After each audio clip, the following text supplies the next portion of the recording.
Prova. Prova, 1, 2, 3, 4, prova. Come senti? Prova, sì, prova. Prova.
Buonasera, bentornati, benvenuti alla seconda settimana, al secondo weekend della 12ª edizione delle Conversazioni. Bentornati a tutti. Come sapete il tema di quest'anno è le bugie, lies, e questa sera ho il piacere e l'onore di discutere con, ho imparato l'accento adesso, Karan Mahajan.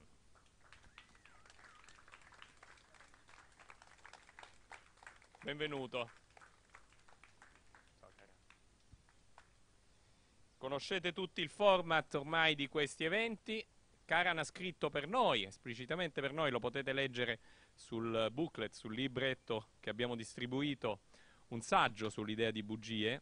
Ha deciso stasera di leggerne soltanto una breve parte, quindi non tutto quello che c'è sul libro sarà letto, e poi iniziamo la nostra conversazione. Abbiamo anche deciso, io lo chiedo sempre agli autori, che alla fine c'è la possibilità di fare 2 o 3 domande da parte del pubblico, quindi cominciate a pensarci. Iniziamo subito. Benvenuto. So welcome everybody. You're all familiar with the format. Karen has decided not to read the whole piece that he's written for us, just a part of it. And we've decided that at the end of this conversation we'll have time for 3 or 4 questions by the audience. Thank you all for coming. I'm going to, as you said, I'm going to just read a small section of this piece, which is called Wrong Yoga. And I'm going to read from the start. Of all the types of yoga practiced in the US today, Hatha Yoga, Ashtanga Yoga, Vinyasa Yoga, Bikram Yoga, the one that I enjoy most happens to be one that I invented. I like to call this type of yoga Wrong Yoga. Wrong Yoga began one morning on a mat in my apartment on Clinton Avenue, in a burning square of light supplied by my east-facing windows. It soon moved down to the pavement in front of my building, where I felt I could show off all the wrong moves I had developed to the men and women pouring into the neighborhood for the Saturday flea market. There are many ways of communicating in New York. One is through the names of wireless networks. And this is true if you guys are in New York, there's like 30 wireless networks in every block. On my block, these included, Hey Apartment 202, turn off the Kenny G, Tupac and Upaki, and Neighborhood Yoga Clown, all of which must have passed through my body as I did yoga. Another way of communicating is through the invisible middle finger, which erupts spontaneously between the eyes of New Yorkers when they see a car trying to do basic car things like clear a green light. And the third and perhaps most ubiquitous form of communication in the city is conversations about yoga. You will be surprised by how many lonely women and men will stop to talk to you if you do wrong yoga on your lawn. Even the usual laws of yoga conversation can't explain it. Is it possible that certain women have an urge to correct a wayward yogi the way they have an urge to correct those of us with wayward personalities? Or is it something simpler, the sight of an individual debasing himself so thoroughly in public, attracting curiosity the way an accident attracts gawkers? I don't know. It is best not to think too much about wrong yoga. As the spring gave way to summer, though, I began to see that I had acquired a sort of superpower. The more wrong I did, the more I hurt myself with these obscene postures, the more attention I attracted. Excited by this development, I began to go down to the Zaatar House Middle Eastern restaurant and discuss the matter with the head waiter, Mina. Mina, who was in his late 30s, was Egyptian, but he had an indeterminate Aryan look about him. He was the leading expert on lonely women in the neighborhood. Whenever I came to the restaurant, he served me a vegetable plate. I liked myself for not having noticed it before. Thank you. Grazie, Karan. Prima di iniziare la nostra conversazione voglio ringraziare non solo tutto il pubblico ma gli amici che ritornano a trovarci. Ce ne sono alcuni che sono stati protagonisti delle scorse edizioni. C'è Gaetano Cappelli che ringrazio, qui in prima fila. Nell'altra prima fila Mary Carr che è stata con noi la settimana scorsa, ti ringrazio. E abbiamo già con noi l'ospite di domani, Ben Lerner, grazie. Allora, io voglio sapere innanzitutto se tu menti spesso. So my first question is, do you lie often? And I'd like to thank, all the people, all the audience that follow us, but also our friends that are always with us, Gaetano Cappelli, Marika, who was with us last weekend, and Ben Lerner, whom we are going to talk to tomorrow. Do you lie often in your life? Before I answer that hard-hitting question, I just wanted to say, I'm going to get asked many more intense questions by Antonio, but you should know that he sedated me all of yesterday with food and wine. And that's really his plan with all the writers who come here. I believe I was eating from about 6 p.m. till midnight, and I'm not even joking. And a very famous, at around 11 p.m., an extremely famous singer from I guess he's from Capri, showed up and regaled us with his hits as I was stuffing my mouth. So it really has been quite a day since I arrived yesterday. You mind if she translates? Oh yeah.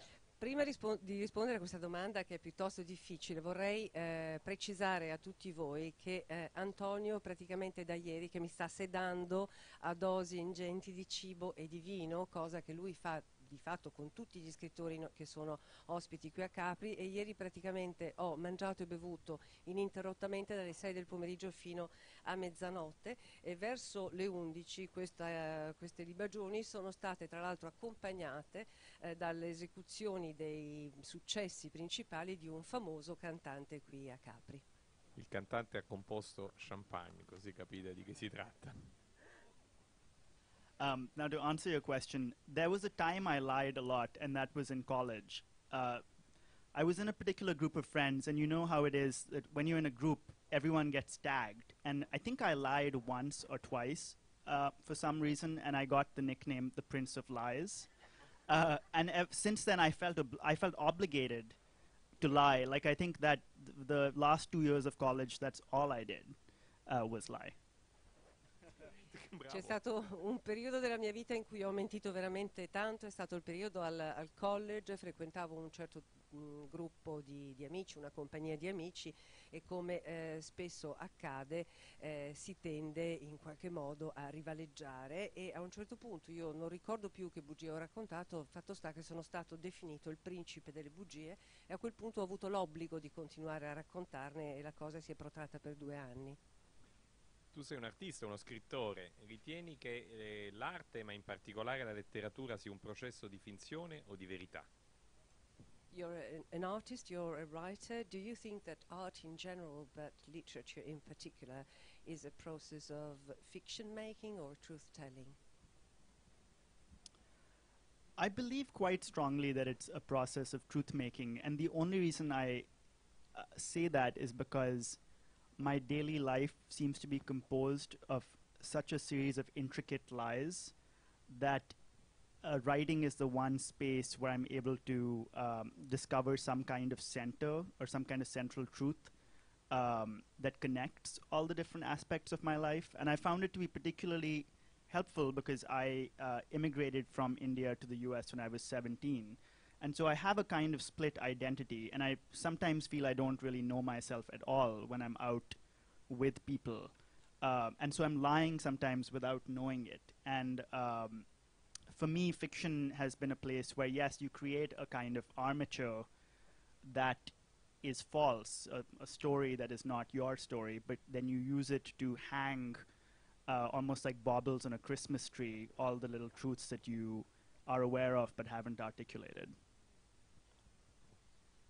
Io credo che la letteratura sia un processo di fabbricazione di verità, nel senso che per quanto mi riguarda nella vita quotidiana racconto tutta una serie di bugie anche intricate, che il momento della scrittura è di fatto il momento in cui cerco di capire il senso di quello che è l'essenza della verità, che mi aiuta a quel punto a collegare vari aspetti e varie sfaccettature di queste bugie.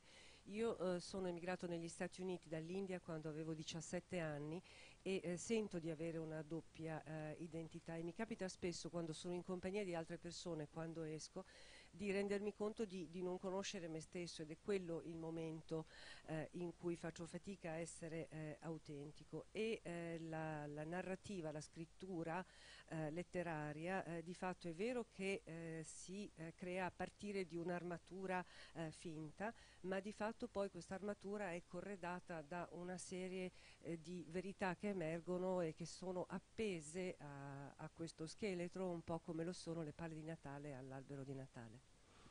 André Malraux diceva che un essere umano non è quello che pensa di essere, ma quello che nasconde. André Malraux said that man is not what he thinks he is, but what he hides. What do you think about this? Well, I think that's very accurate. And one way I got personally acquainted with this was some years ago. It was about 2010, when I was completely broke. I was hired by this tech billionaire in India who really started the whole outsourcing trend. And he wanted me to travel around India for 2 years, interviewing entrepreneurs about their life stories, to get to the bottom of why they were doing what they did, especially in a society that is not that friendly to people who do things outside the mainstream. So their position in India is not so different from that of an artist towards the mainstream. And I went and talked to these businessmen and young entrepreneurs in about more than a dozen small towns.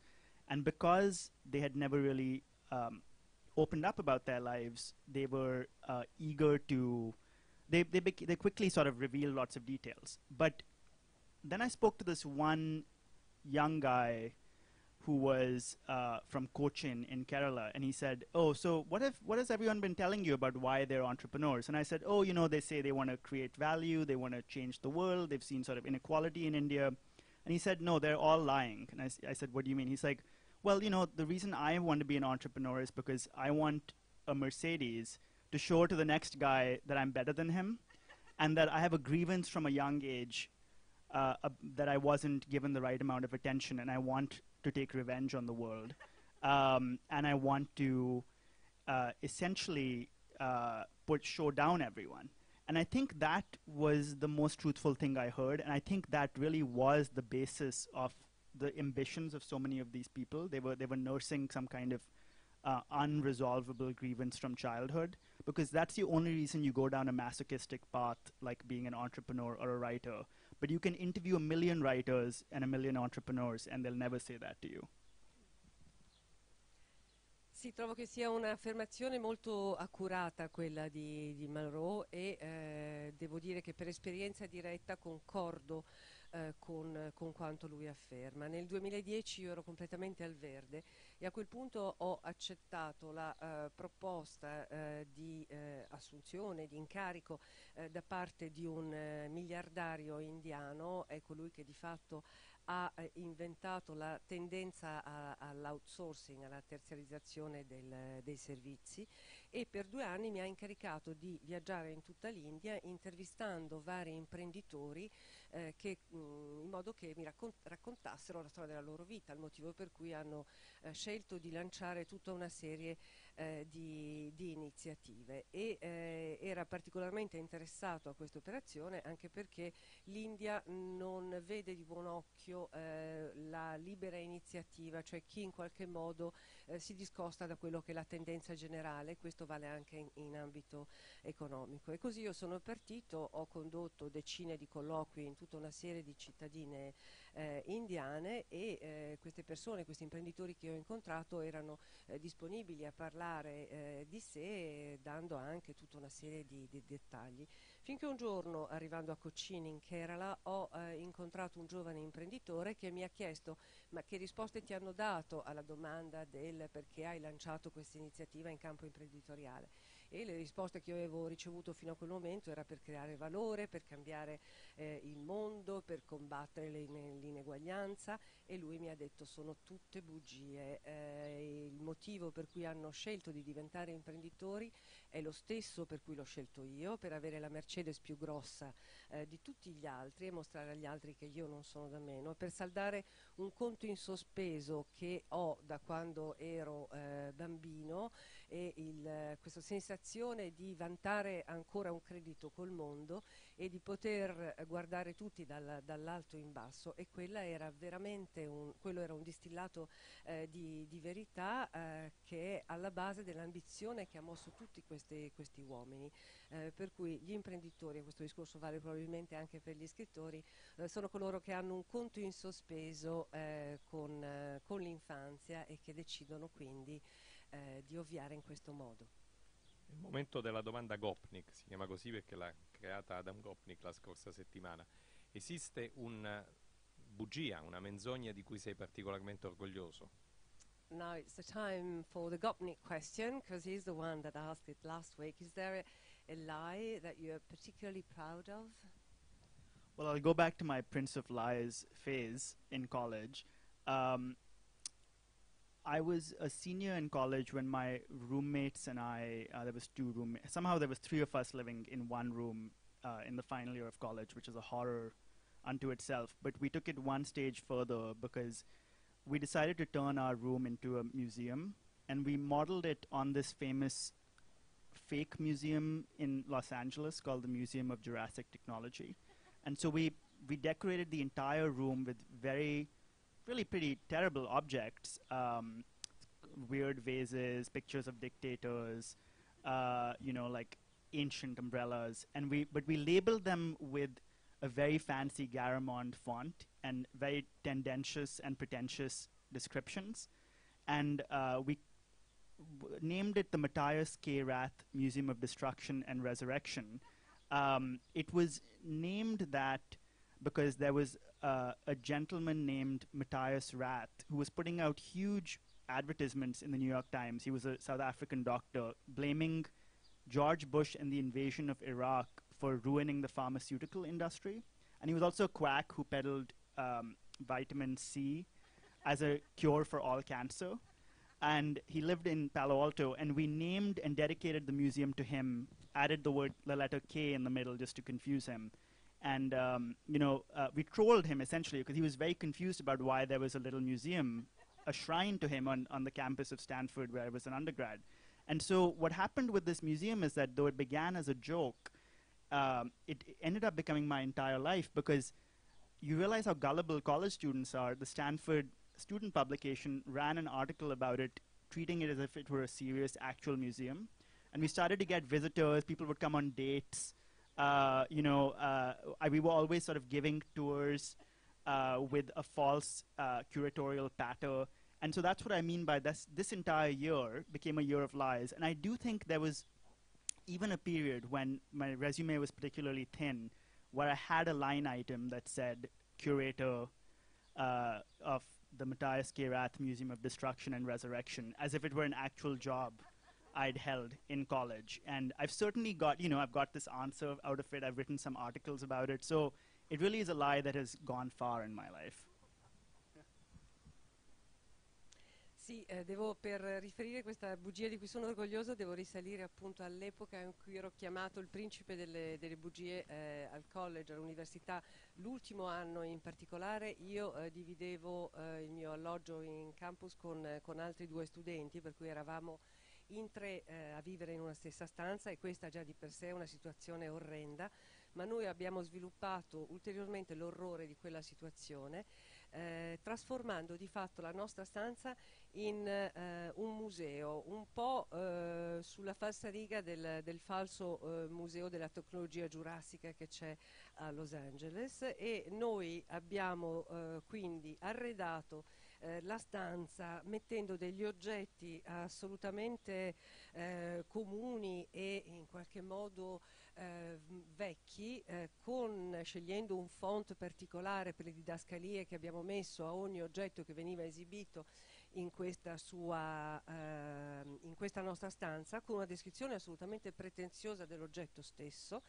E doveva essere, e il museo lo abbiamo chiamato il Matthias Rath Museo della distruzione e della resurrezione. in omaggio a un medico sudafricano che aveva biasimato la guerra scatenata da Bush in Iraq per aver distrutto l'industria farmaceutica nel suo insieme, così facendo, e che propugnava l'utilizzo della vitamina C per curare ogni forma di tumore. E viveva a quel punto lui a Palo Alto, e ha saputo di questo appunto museo dedicato a lui che noi avevamo creato. Era assolutamente confuso, non capiva perché ci fosse questo tempio all'interno del campus universitario di Stanford, e naturalmente questa storia, questa bugia si è sviluppata sempre di più. Sapete che gli studenti sono dei creduloni, per cui di fatto sono stati scritti articoli sulla rivista dell'università. C'erano dei visitatori che venivano appunto a vedere la nostra stanza, gente che veniva in appuntamenti galanti, avevamo organizzato addirittura delle visite guidate, io dovevo essere il curatore di questo museo. Insomma, è stato un intero anno di bugie assolutamente sfacciate, e ricordo che in un periodo in cui il mio curriculum lasciava molto a desiderare, ho appunto vantato di essere stato il curatore di questo museo, come se di fatto io avessi avuto un vero e proprio lavoro negli anni del college. Quindi davvero è andata molto molto lontana questa bugia. Voglio innanzitutto ringraziare e complimentarmi con Anna per questa lunghissima traduzione. Questa domanda non ha a che fare tanto con la bugia, ma con l'illusione, che peraltro è la forma più crudele di menzogna. Ed è una citazione da Tolstoi, dalla sonata Kreutzer. Lui dice: è stupefacente come sia completa la disillusione o la rivelazione deludente che la bellezza sia anche bontà. I would like to comment on a quote by Leo Tolstoy, the Kreutzer Sonata, which has to do with illusion more than with lies, and it says, it's amazing how complete is the delusion that beauty is goodness.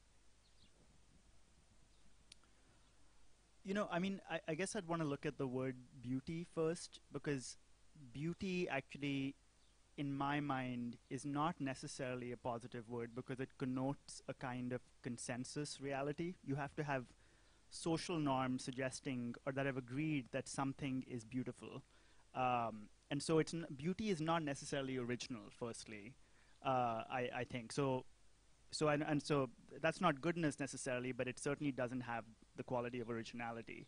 And then the second thing is, I'm thinking of that book by Elaine Scarry on beauty and being just, where she says that when you see something beautiful, the instantaneous urge is to reproduce it, either by looking at it again and again, or actually by the act of human reproduction, for example. And that too seems to be an instinctive urge that's based on pre-existing norms rather than any kind of calculation of goodness.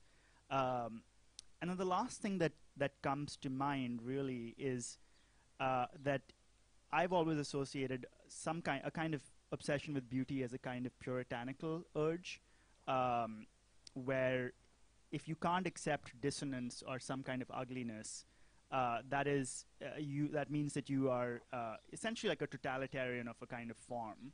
And I know that I was remembering this now. Lawrence Weschler has a great essay called Vermeer in Bosnia, where he talks about how I think this was the man who ran Auschwitz, would go back every day and play Wagner on the piano, and would play Beethoven, and thought he was making the world safe for the kind of art that he found beautiful. So many horrible and evil things have been done in the name of beauty. And finally, I found, I live in Texas now, that some of the people I know who are lapsed evangelicals and have sort of become artists and hipsters are the most obsessed with beauty, because it is a kind of transposition of the obsession with heaven. That energy is now being put into beautiful objects. And on the one hand, I think it's touching and certainly better than being obsessed with heaven. But I also think that it has that same religious zeal that I find dispiriting and questionable. Devo dire che prima di tutto è importante analizzare il concetto di bellezza, e secondo me il concetto di bellezza non è necessariamente qualche cosa positivo, in quanto si basa sul consenso, è per definizione qualche cosa che viene stabilito da un numero ingente di persone, quindi di per sé non è caratterizzata dall'originalità. E mi viene in mente in particolare nella correlazione con la bontà un saggio di Helen Scarry che diceva che di fatto si corrompe la bellezza nel momento in cui c'è una ripetizione di quello che è considerato bello, e questo vale per esempio nel caso della riproduzione umana, e risponde come tale a una sorta di codice di norme preesistenti e non necessariamente a un concetto di bontà che si accompagna con la bellezza. In più io credo che spesso l'ossessione per la bellezza risponda a un impulso puritano che in qualche modo non ammette qualche cosa che sia una visione diversa rispetto a quello che viene considerato bello, e questo ha di per sé un impeto, una forza che può portare a un atteggiamento totalitario. E ancora una volta c'è un saggio molto bello a proposito dell'uomo che aveva per anni amministrato il campo di concentramento di Auschwitz, che appunto ogni mattina suonava le musiche di Wagner e di Beethoven ed era in qualche modo compiaciuto del mondo così saggio, così puro, in nome della bellezza e dell'arte. Quindi credo che in nome della bellezza siano anche raggiunti degli estremi in termini di totalitarismi in varie forme.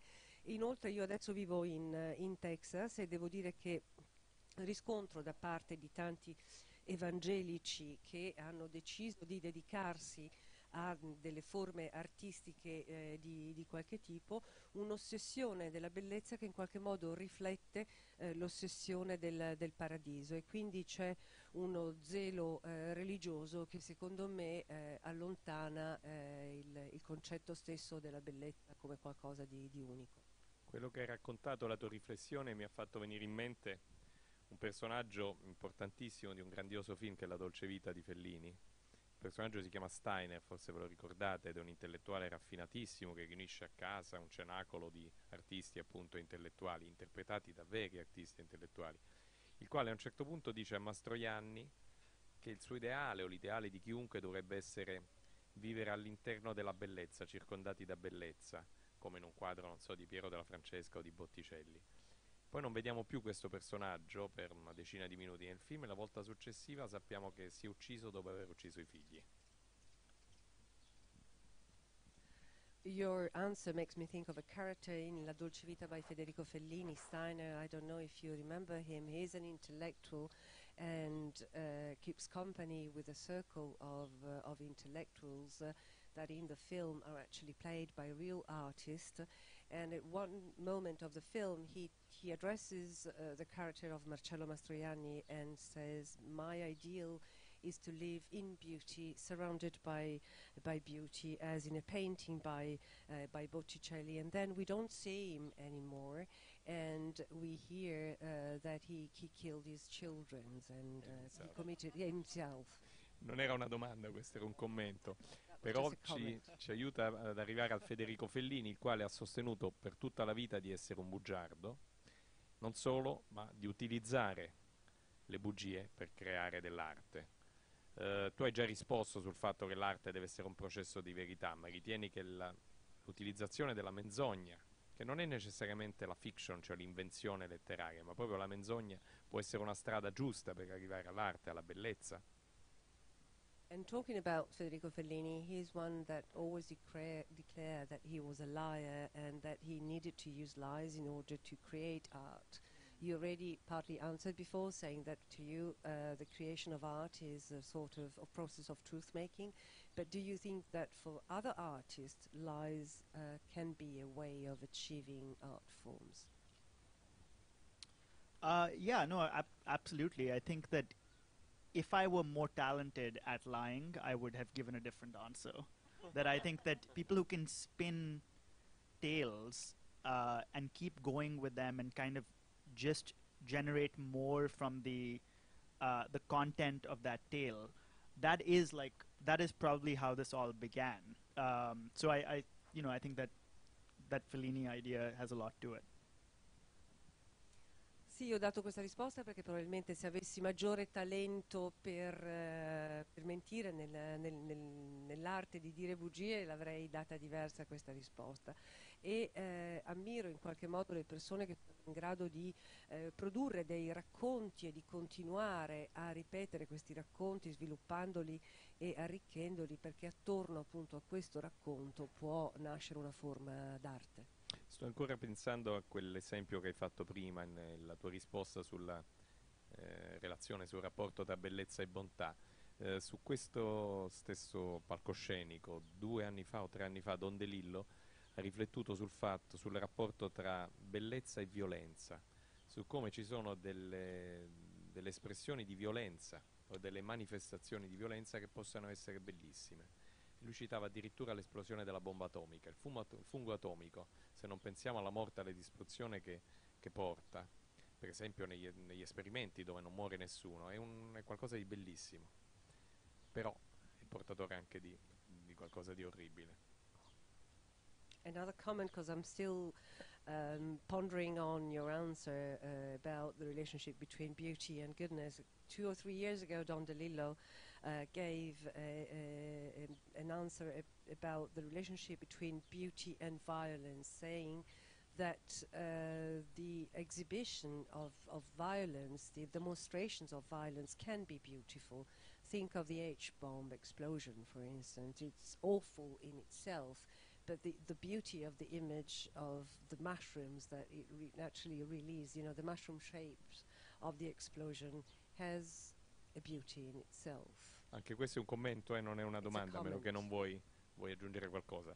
La domanda invece è su un'altra citazione, questa volta di un politico. È il discorso che ha fatto alla laurea degli studenti di Yale, John Fitzgerald Kennedy, 4 mesi prima di essere ucciso. E lui diceva che il grande nemico della verità non è spesso la bugia, ma il mito. Mine was just a comment. The question now is a comment on another quote, not by a writer but by a politician. Is a quote by John Fitzgerald Kennedy. He made it during the commencement address at the Yale University 4 months before being killed, and he said, "The great enemy of truth is very often not the lie, but the myth." I think we're seeing that playing out everywhere right now, right? So, the first example that comes to mind is actually from some years ago. It's the Rwandan genocide, which happened entirely, or partly at least, based on the myth of Ham from the Bible, which is the source of the kind of resentment between the Hutus and the Tutsis. And this myth has also been used by Southern Baptist churches in the U.S. to promote racism against African Americans. So those are myths that are, many thousands of years old. And in India, these are making a huge comeback since we've had a right-wing government in power, the government of Narendra Modi. He was elected in 2014. And now it's becoming very commonplace and mainstream for Indians to say, oh, well, we're a great culture. We invented the airplane in 3000 BC. We invented plastic surgery in 3000 BC. Look at the god Ganesh, who has an elephant head. Clearly, we knew stem cell research and plastic surgery.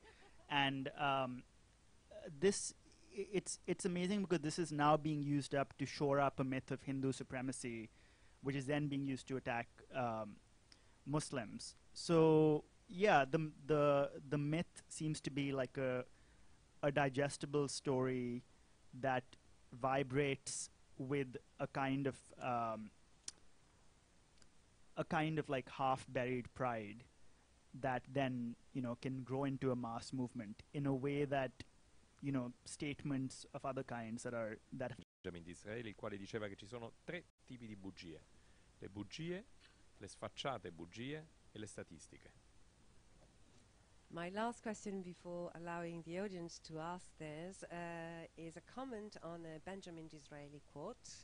And he said there are three types of lies: lies, damned lies, and statistics. The second one was dumb lies. Yeah, I mean, if you're looking for an enemy of statistics, you know, I'm there. I'm going to join that crowd. You know, you can tell that an article is specious from the number of statistics that it employs, and that the person doesn't have any kind of argument.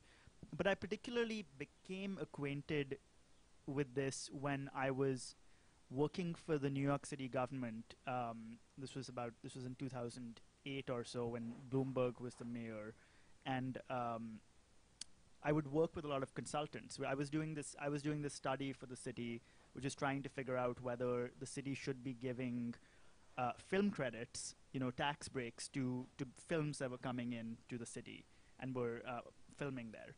And I spent months on it. I looked at all the movies that were being made in New York and was working with a group of people, and we discovered that no, actually the city had better places to use its money, as much as I love film, and that people would keep filming in New York because they need the skyline, they need the city, as opposed to the city needing them. We were about to put out our findings when it turned out that the film industry had gotten wind of what was going on, and they had employed a consulting company. I believe it was Ernst & Young, and the consulting company put out a study saying films, you know, bring 1,000% profit to the New York City government. Our answer had been it brings a negative 500% profit, or 500% loss. And it was amazing to see how these consultants had basically used a number of false statistics to completely tilt and eviscerate the argument. We actually lost, and we ended up keeping the film credit because of the study. And I bring this example up, which doesn't seem related to writing, because it's just a more concrete form of what does end up happening within writing itself, and within the way the discourse in the news happens, which is that you find the side that is actually in the wrong deploying more statistics because that's what they have to defend themselves. Beh, riguardo alle statistiche, io sono un nemico delle statistiche e spesso è qualcosa che ciascuno di noi può rilevare anche in un articolo di stampa. Quando sono citati tanti numeri è perché gli argomenti scarseggiano e vengono utilizzati spesso proprio per raccontare delle bugie. Io l'ho sperimentato sulla mia pelle nel 2008, quando ero stato incaricato di fatto dalla municipalità, dal comune di New York City. Allora il sindaco era Bloomberg e dovevo fare uno studio, la mia era una consulenza, per capire se valeva la pena di mantenere il tax credit per le produzioni cinematografiche che sceglievano di girare a New York, quindi le agevolazioni fiscali attraverso appunto un meccanismo di film commission, oppure se il governo il comune doveva valutare fonti per acquisire profitti, guadagni di altro tipo. E la conclusione a cui io sono arrivato conducendo questa mia indagine è stata che no, non valeva la pena per il comune continuare a concedere uno sgravio fiscale alle produzioni, perché di fatto comunque una produzione va a girare a New York perché ha bisogno dello skyline di New York e non viceversa, non c'era l'esigenza di promuovere il territorio da parte del comune stesso. Finché l'industria cinematografica non ha capito, non ha avuto sentore di questa indagine che era in corso, a quel punto loro hanno ingaggiato la Ernst & Young come società di consulenza, che ha di fatto prodotto delle cifre assolutamente false per dimostrare che comunque per il comune era redditizio continuare a garantire questi sgravi fiscali, producendo di fatto delle statistiche false che hanno fatto a noi perdere, per cui siamo stati costretti a continuare a concedere il tax credit. Ed è un esempio molto pratico che naturalmente poi per quanto riguarda le notizie si sviluppa ancora di più. Grazie. Allora, c'era una domanda qui in seconda fila, un attimo le diamo il microfono. No, era solo precisazione rispetto alla frase di Kennedy, che per me il mito è l'interpretazione del mito a portare verso la menzogna, perché io penso il mito come Lui qualcosa... dice che è più pericolosa, non dice che è più pericolosa rispetto alla verità, dice Kennedy. Ma l'interpretazione, perché il mito in sé è neutro per me ed è aperto. Quindi, no, era solo questo, mi sembrava strano in sé definire il mito come un portatore di non di verità. Assolutamente, grazie per l'aggiunta, la Mine is traduciamo. just a comment actually concerning the John Fitzgerald Kennedy quote. I think that it's the interpretation of myth that can be untruth, and not the myth itself that to me is neutral in a way, you know. Vuoi rispondere qualcosa? Allora, altre domande? Apriamo un po' al pubblico. Ci sono domande? Se no ne ho io una o due. Prego, ce ne sono due. La signora che conosco in terza fila e poi l'altra signora che conosco in prima. Would you be able to demonstrate a wrong yoga pose? Può Prima, farci una grazie. dimostrazione dello yoga sbagliato, una dimostrazione pratica di una posizione dello yoga sbagliato? I'll do it at the dance party that's happening back there. Lo facciamo più tardi alla festa. Grazie, in prima fila Mary, una domanda americana. Were there any consequences? You talked about being a liar. I mean, did it cost you anything, or you seem very glib about it, and it feels very kind of David Letterman, to be honest with you. So there were no consequences to being a liar? Ci sono state delle conseguenze in merito appunto alla definizione di principe delle bugie, la bugia protratta per tanto tempo, perché in qualche modo vedo una forma di compiacimento, la vedo un po' una descrizione alla David Letterman, e quindi mi domando se ci sono state delle conseguenze. I mean, I think people thought I was an asshole. I mean, I suppose that's a kind of consequence. There weren't lies about anything that mattered, so it didn't like, you know, it didn't affect any outcomes. Well, because I think that what people found annoying about the museum was that it felt like there was three guys just bloviating about nothing, which is much too common in the world. So I don't necessarily think it was.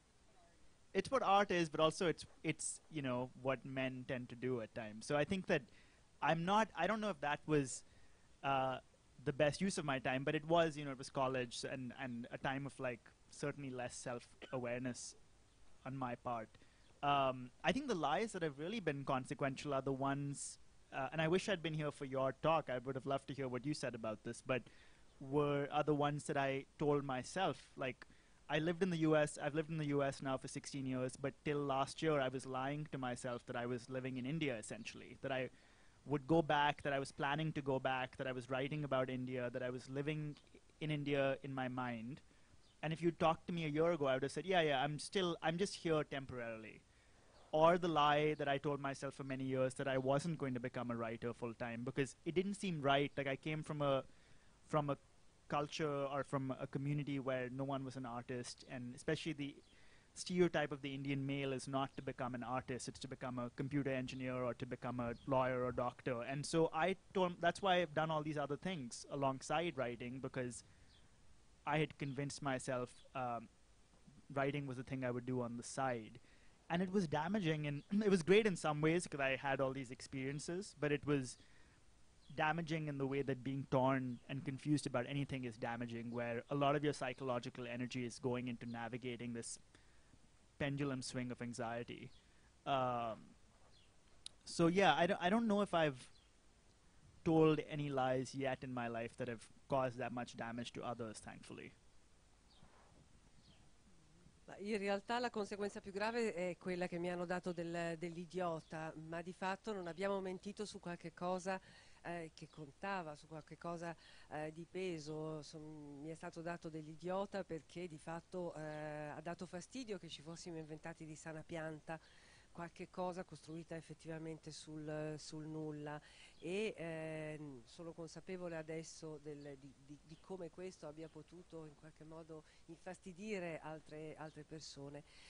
Però io credo che le bugie che hanno delle conseguenze, nel mio caso quantomeno, siano le bugie che ho raccontato a me stesso, a partire dal fatto che vivo negli Stati Uniti ormai da 16 anni, ma fino allo scorso anno vivevo negli Stati Uniti come se dovessi tornare in India da un momento all'altro, cioè vivevo di fatto negli Stati Uniti come se fossi in India e come se la mia fosse una situazione assolutamente temporanea, e la bugia più grande che raccontavo a me stessa è che non sarei mai diventato uno scrittore a tempo pieno, perché è un tipo di professione che culturalmente, o quantomeno nella mia comunità, non si pratica, non è ammessa la professione artistica. Tutti sono destinati a diventare degli ingegneri informatici o degli avvocati o dei medici, e quindi ero io il primo a mentire a me stesso, e ci è voluto tempo perché riuscissi a convincermi che appunto la scrittura non sarebbe stata un'attività part-time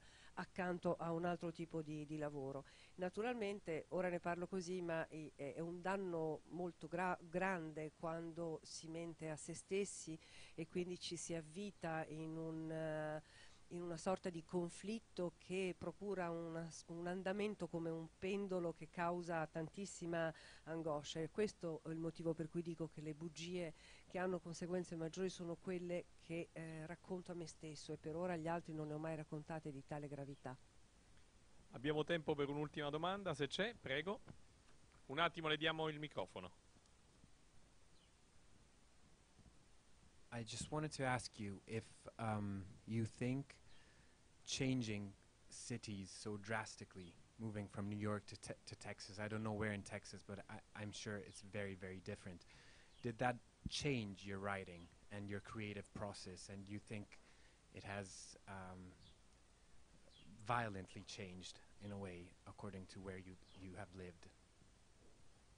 Vorrei sapere se il cambiamento di città, ha parlato del fatto che ora vive in Texas, non so in quale città, ma comunque da New York al Texas è un grande cambiamento, ha in qualche modo influito su un cambiamento nel modo di scrivere o nel processo creativo, il fatto di appunto cambiare luogo. It's an excellent question because I've lived in many different cities now. I grew up in New Delhi, and then I've lived in San Francisco, New York, Bangalore, and Austin. Austin is where I am in Texas. And I think the first thing I think of is that I think nationalism confuses people when it comes to immigration, that sometimes you can immigrate within a country and that can be a bigger move than immigrating between countries. For example, coastal cities all over the world actually have very similar cultures, even if they're in different countries. So for me, I didn't realize it, but the move from New York to Austin was like the most violent and difficult immigration I had. It wasn't actually the move from New Delhi to New York, and it did change my writing, and I only realized this when I look back at my second novel, where the intense alienation of the characters in that novel really is my own alienation in Austin. And I think the alienation came from several things. One, it was the first time I was living in a smaller town. I'd only lived in mega cities before, really, with the exception of San Francisco, maybe. And two, it was not diverse at all. I would always be the only person of color in every room that I stepped into. And I'm pretty comfortable with that, but I guess on some level I wasn't. Only in retrospect I realized that. And I also felt that the kind of things I was writing was not understood or was not considered culturally useful in Texas, because Texas is so self-obsessed, and that really like they want you to genuflect and say, oh, look at the great big Texan sky, or look at how beautiful Austin is, when in fact I found Austin very ugly, and I found it very boring. I still like it now. Because I've made friends there, so I've been there 5 years and I've gotten used to it. But the feeling of being really at odds with consensus reality, I think really pushed me into myself in a way, and it made me unhappy, but perhaps improved my writing. Yeah. Grazie.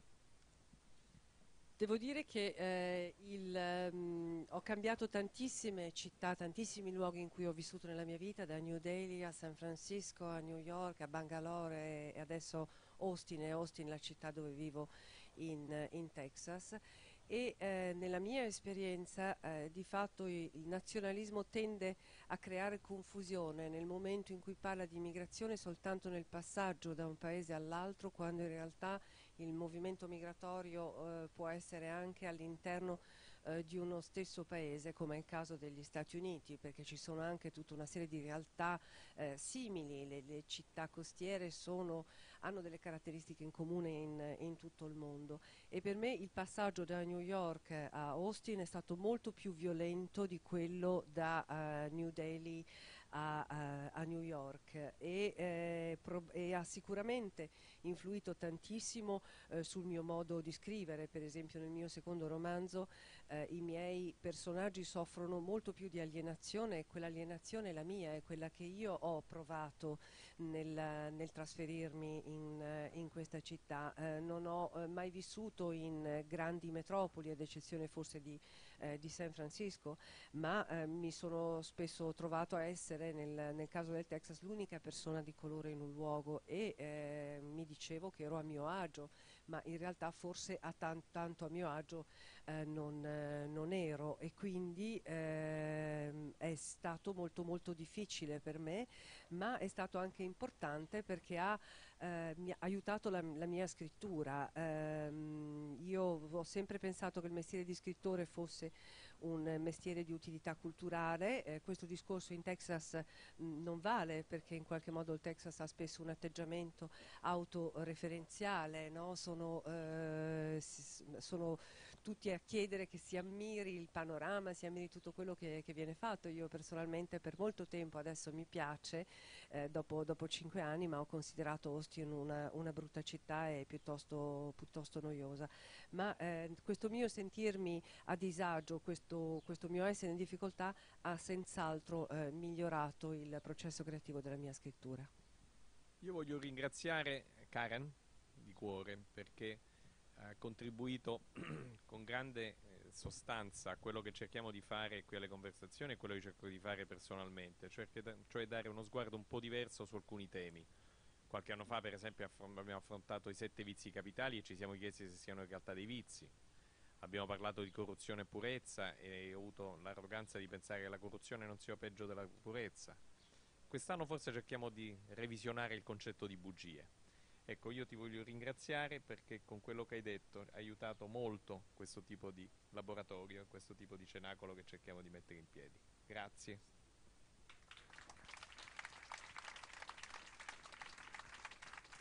Grazie e buonasera a tutti.